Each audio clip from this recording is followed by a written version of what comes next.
Oke, selamat pagi semuanya. Perkenalkan, nama saya Yeskel Ferdinand. Saya di sini akan mempresentasikan tugas besar basis data, yaitu proses bisnis fingerprint. Oke, lanjut selanjutnya, latar belakang. Pendidikan memang salah satu faktor kunci keberhasilan suatu negara. Jika kegiatan pendidikan itu dikerjakan dengan baik, pendidikan tidak hanya terbatas dengan kegiatan di sekolah yang cenderung kaku dan statis, sehingga terkadang hasil yang diinginkan pun melenceng dari impian dari pendidikan itu sendiri. Akibatnya, hasilan suatu negara, jika kegiatan pendidikan itu dikerjakan dengan baik, pendidikan tidak hanya terbatas dengan kegiatan di sekolah yang cenderung kaku dan statis, sehingga terkadang hasil yang diinginkan pun melenceng dari impian dari pendidikan itu sendiri. Akibatnya, masalah-masalah yang dihadapi siswa kali ini adalah malasnya belajar, penat dengan metode pembelajaran di sekolah atau kampus, dan bingung melanjutkan atau merancang masa depan nantinya. Biasanya, cenderung lebih senang berkumpul dan bermain bersama teman-temannya. EduLab kini hadir sebagai jawaban pendidikan saat ini. EduLab bergerak sebagai lembaga konsultan pendidikan yang lebih memaknai bagaimana pendidikan semestinya, sehingga membuat pendidikan menjadi hal yang adiktif, menarik, dan menyenangkan. Metode yang diambil pun lebih fleksibel dan variatif, menghindarkan kesan kaku yang berasal dari pendidikan itu sendiri. Proses yang dilakukan EduLab ini diharapkan mampu membuka cakrawala pengetahuan, wawasan yang luas, sehingga merubah sikap dan mental para siswanya. Dan ini adalah rumusan masalahnya. Ada perumusan masalah yang disusun, yaitu bagaimana proses bisnis yang berjalan di perusahaan EduLab. Yang kedua, bagaimana cara meningkatkan performa tiap proses pada perusahaan EduLab. Yang ketiga, bagaimana tujuan serta usulan bagi proses bisnis dari perusahaan EduLab. Yang terakhir, keempat, bagaimana analisis dan perancangan sistem di perusahaan EduLab. Selanjutnya, sejarah perusahaan. Awal mulai EduLab Indonesia merupakan kegiatan edukasi yang dilakukan oleh EduLab Indonesia sejak tahun 2007. Bermula dari inisiatif CEO sekaligus founder EduLab yakni bernama Oki Erlivan Sampurno, yang melihat peluang bisnis dalam menciptakan perjalanan edukasi dengan sistem pembelajaran yang menarik, fun, dan membuka wawasan, dengan tujuan agar pemuda-pemuda di Indonesia dikenalkan dengan sistem pembelajaran yang ada di negara-negara maju dunia. Saat ini, EduLab telah memiliki 8 cabang yang tersebar di kota Bandung, 4 memiliki 4 cabang, Medan, Bekasi, Karawang, dan Surabaya. Akan dibuka kembali 8 cabang berikutnya di seluruh kota besar di Indonesia pada tahun mendatang. Oke, selanjutnya profil perusahaan. EduLab merupakan lembaga konsultan dan pengembangan pendidikan yang menghadirkan konsep pembelajaran baru dengan memberikan pelayanan desain program pembelajaran dengan memadukan aspek akademis dan psikologis secara merata. Hal tersebut kami dicobakan wujudkan sebagai dukungan kami berbagi terbentuknya generasi muda Indonesia yang mandiri, cerdas, kreatif, dan inovatif. Berikut adalah visi dan misi dan tujuan dari perusahaan. Jadi visinya menjadikan pendidikan konsultan pendidikan terbaik dan terdepan berskala internasional.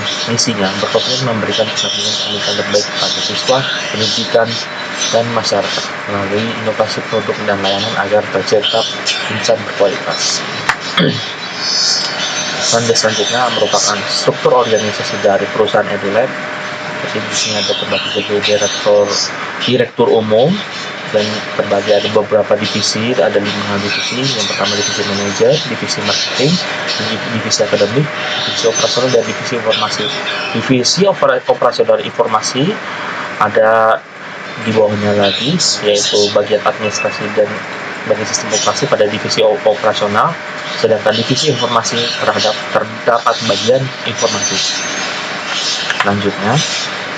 Selanjutnya adalah value chain dari perusahaan EduLab sendiri. Oke, selanjutnya proses bisnis fingerprint.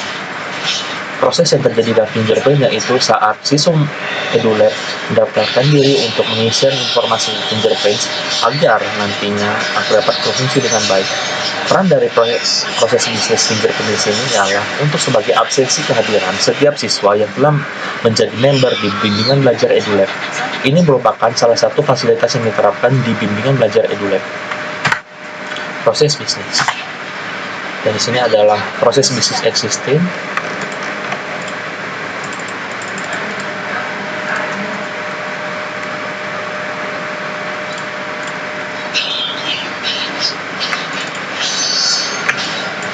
Berikut merupakan proses bisnis existing yang dimulai dari bagian administrasi yang melakukan menyiapkan formulir pendaftaran fingerprint, dan selanjutnya siswa akan mengambil formulir pendaftaran dan melanjutkan prosesnya ke mengisi, dan selanjutnya lagi memberikan formulir pendaftaran ke bagian administrasi.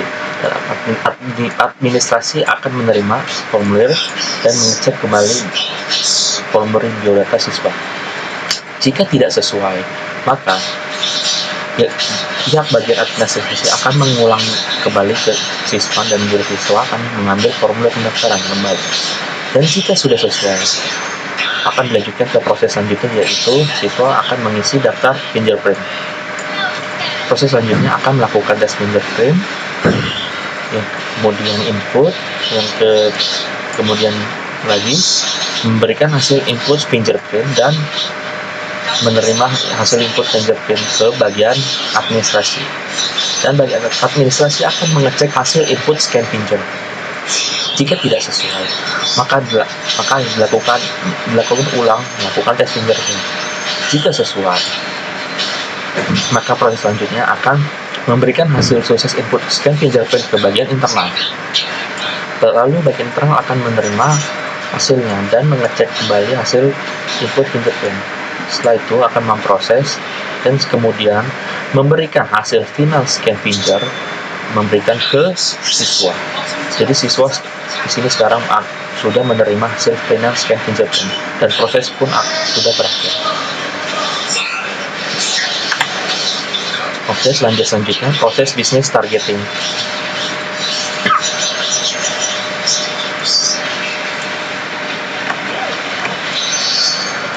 Di proses bisnis targeting sini nih, perbedaannya adalah di sini terdapat sistem fingerprint berupa basis data atau disebut dengan database yang terintegrasi. Oke, selanjutnya proses dimulai ketika bagian administrasi akan menyiapkan formulir pendaftaran fingerprint, dan selanjutnya akan diteruskan ke siswa untuk mengisi biodata formulir. Proses selanjutnya, bagian administrasi akan mengecek biodata siswa. Jika belum sesuai, maka proses itu akan diulang kembali ke siswa untuk mengisi biodata formulir. Jika sesuai, maka proses selanjutnya akan lanjutkan untuk mengisi daftar fingerprint oleh siswa. Siswa selanjutnya melakukan tes fingerprint, kemudian memberikan hasil input fingerprint kepada bagian administrasi, dan administrasi akan mengecek hasil input scan fingerprint. Jika belum sesuai, maka akan dilakukannya ulang melakukan tes fingerprint. Jika sudah sesuai, maka bagian administrasi akan memberikan hasil sukses input scan finger. Kemudian akan diteruskan ke bagian internal untuk mengecek hasil input sukses fingerprint. Lalu bagian internal akan memproses, kemudian akan memberikan hasil final scan fingerprint dan berupa hasil data objek, dan proses akan berakhir ketika siswa menerima hasil final scan fingerprint dari bagian internal, dan proses pun selesai.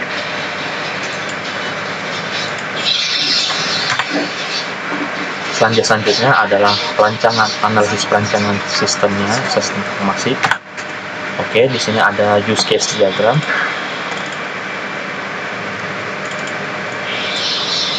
Oke, dari use case diagram sendiri ada melibatkan 3 aktor. Di sini ada siswa pertama, yang kedua bagian administrasi, yang ketiga bagian internal. Di sini saya menggunakan proses bisnis target ini sebagai proses step by step berikutnya. Jadi yang pertama menyiapkan formulir, yang kedua mengisi, selanjutnya mengisi kembali data fingerprint, lakukan tes fingerprint, memberikan hasil input fingerprint sebagai administrasi, mengecek hasil input scan finger, memberikan hasil sukses input scan fingerprint bagi internal, mengecek hasil input sukses scan finger, memproses, memberikan, dan akhirnya menerima hasil internal scan finger.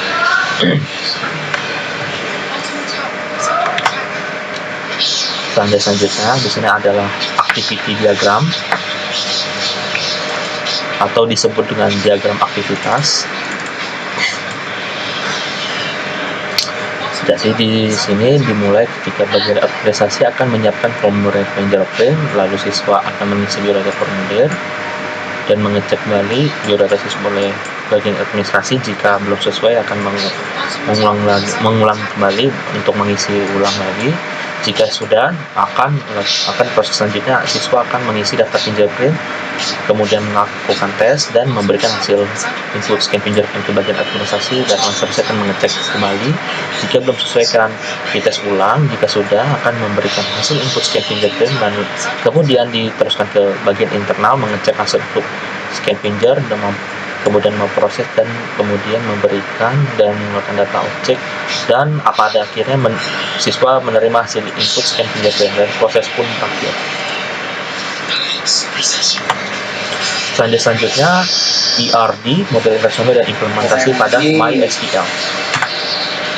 ERD, Entity Relationship Diagram. Jadi di sini ada ERD-nya.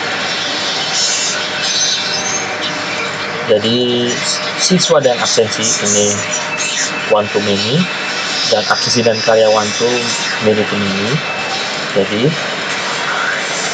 Jadi si siswa ini, entitas siswa di sini ada beberapa atribut, yaitu ID siswa, alamat. Ini ada nama terbagi lagi menjadi dua, nama pendek dan nama lengkap, umur, jenis kelamin, nomor telepon, kelas, dan jurusan.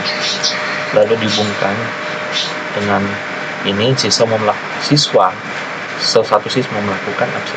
melakukan banyak absensi. Jadi di sini ada entitas absensi terbagi lagi menjadi beberapa atribut, ID absensi, ID siswa, waktu absensi, dan ID karyawan. Sedangkan banyak karyawan mengelola banyak absensi dari siswa tersebut. Jadi di sini entitas karyawan terbagi lagi menjadi beberapa atribut, ID karyawan, nama, jabatan, serta alamat. Oke, selanjutnya di sini adalah relational modelnya.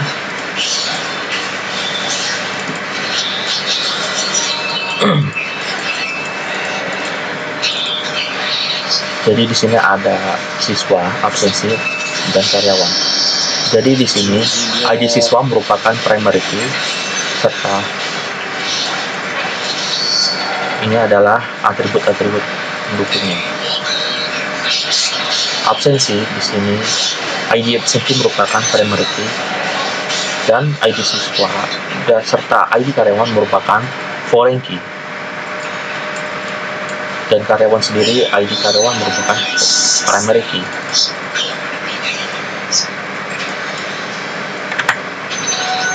Berikut merupakan implementasi pada MySQL. Jadi di sini saya sebelumnya sudah membuatkan daftar tabel-tabelnya serta membuat data-data yang akan dimasukkan ke dalam program MySQL. Oke, proses selanjutnya memasukkan data yang ada pada tabel ke MySQL. Pertama-tama, saya membuatkan database-nya dulu. Kemudian, setelah itu saya membuatkan tabel sesuai data yang dibuatkan sebelumnya. Jadi data yang di sini kita masukkan tabel-tabelnya dulu, tabel siswa, tabel absensi, tabel karyawan.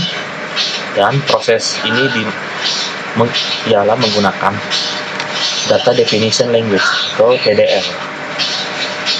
Jadi bisa dilihat.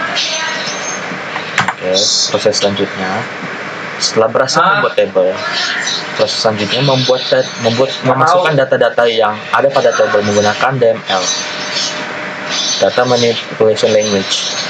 Jadi kita sebut proses sebelumnya membuat tabel, dan sekarang kita memasukkan isi dari tabel itu sendiri.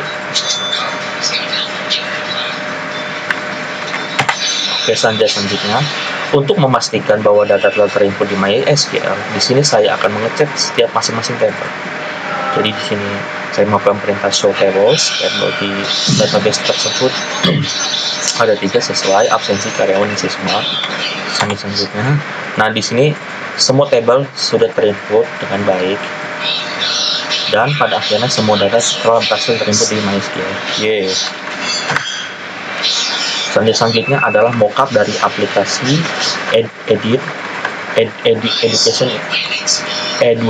Education Integration Teaching. Jadi ada aplikasi dari Edit itu sendiri, seperti ini tampilannya.